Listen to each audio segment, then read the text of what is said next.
يا كرام، اليوم الأحد 8/3/2026 19 رمضان. أجينا من الأطباء المصريين في ألمانيا، هذول الناس لهم كل الاحترام والتقدير.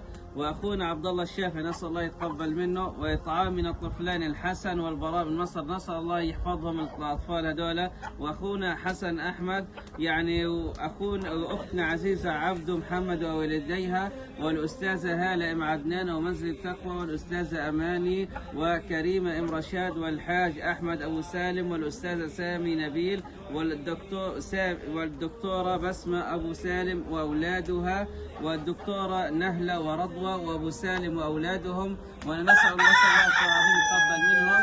وفاعل خير الدكتورة فاعل خير من مصر، نسأل الله الشفاء لها ونبعد عنها الآلام، اللهم آمين. وصلى الله وسلم على سيدنا. بنا الزمان إلى وجوه كنا نعرفها، وعاد بنا الزمان إلى وجوه كنا نعرفها، لفصل أو لمدى. بسم الله الرحمن الرحيم.